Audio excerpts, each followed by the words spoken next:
पाठ 16 विराम चिन्ह पंक्चुएशन। घोड़ों को रोको मत, जाने दो। इस वाक्य का अभिप्राय स्पष्ट न होने से अर्थ को समझने में त्रुटि होना स्वाभाविक है।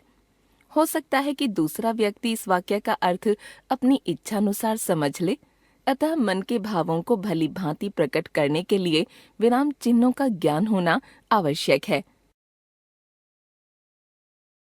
विराम चिन्हों द्वारा भाव की स्पष्टता में पर्याप्त सहायता मिलती है। जैसे घोड़ों को रोको मत, जाने दो। घोड़ों को रोको मत, जाने दो। विराम का अर्थ है रुकना। लिखित भाषा में भावों के अनुसार हम अपनी बात को स्पष्ट करने के लिए बीच बीच में रुकते हैं, कहीं अधिक समय के लिए तो कहीं कम समय के लिए। इन भावों को स्पष्ट करने के लिए विशेष चिन्हों का प्रयोग किया जाता है। ये चिन्ह विराम चिन्ह कहलाते हैं। लिखित भाषा में विशेष स्थानों पर रुकने का संकेत करने के लिए जिन चिन्हों का प्रयोग किया जाता है उन्हें विराम चिन्ह कहा जाता है।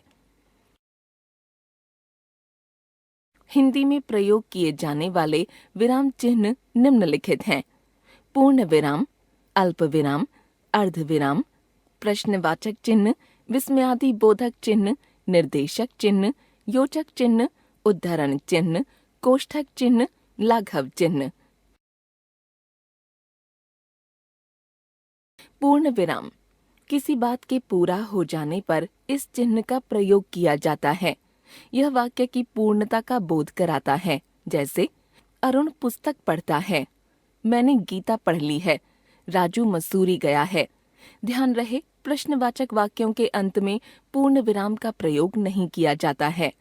अल्प विराम, पढ़ते या बोलते समय बहुत कम समय के लिए रुकने के लिए अल्प विराम का प्रयोग किया जाता है। जैसे नेहा, अंशु, अंजलि और अनीता आई हैं। रीना परिश्रमी है किंतु उसकी बहन आलसी है। अर्ध विराम, अल्प विराम से कुछ अधिक समय तक ठहरने के लिए जो चिन्ह लगता है उसे अर्ध विराम कहते हैं। जहाँ दो वाक्यों के अर्थ को उनके पास के संबंध से अलग अलग किया जाए वहाँ भी अर्ध विराम का प्रयोग किया जाता है। जैसे कृतज्ञता मनुष्य का गुण है, कृतघ्नता दोष है। मणिक आज नहीं रुकेगा, किसी ने उसकी बात नहीं सुनी। इसका हिंदी में बहुत कम प्रयोग होता है। इसकी पूर्ति अल्प विराम द्वारा कर ली जाती है। जैसे राजेंद्र ने बस पकड़ी, स्कूल पहुंचा, उपस्थिति लगवाई, फिर कक्षा में गया। प्रश्नवाचक चिन्ह, प्रश्नवाचक चिन्ह का प्रयोग प्रश्न पूछने के लिए किया जाता है। जैसे आपकी सफलता का सबसे बड़ा रहस्य क्या है? महात्मा जी किधर से आए? क्या आप आज मेला देखने जाएंगे? विस्मयादि बोधक चिन्ह, हर्ष, खुशी, शोक, दुख, विस्मय, आश्चर्य, ग्लानि, लज्जा आदि भावों को प्रकट करने के लिए जिन शब्दों का प्रयोग किया जाता है उनके आगे जो चिन्ह लगाया जाता है उसे विस्मयादि बोधक चिन्ह कहा जाता है। जैसे वाह वाह, तुम्हारे भी क्या कहने, शाबाश, बढ़े चलो। निर्देशक चिन्ह, इस चिन्ह का प्रयोग प्रायः सूची इत्यादि से पहले किया जाता है अथवा किसी वाक्य के विवरण को लिखने में या जहाँ किसी विषय का उदाहरण प्रस्तुत किया जाए वहाँ किया जाता है। संवाद लेखन में भी इसका प्रयोग होता है। जैसे वाद विवाद प्रतियोगिता में निम्नलिखित छात्र भाग लेंगे। सूची, रमेश तुम गिर कैसे गए? संवाद। योजक चिन्ह, जहाँ समस्त पदों के बीच संधि अथवा संयोग न हो वहाँ पर योजक चिन्ह का प्रयोग किया जाता है। जैसे स्त्री पुरुष, पद चिन्ह, काल रात्रि आदि। उद्धरण चिन्ह, वक्ता अथवा लेखक के कथन को पाठकों के सम्मुख यथावत रखने के लिए उद्धरण चिन्ह का प्रयोग किया जाता है। जैसे भगवान कृष्ण ने कहा था, कर्म करो, फल की इच्छा मत करो।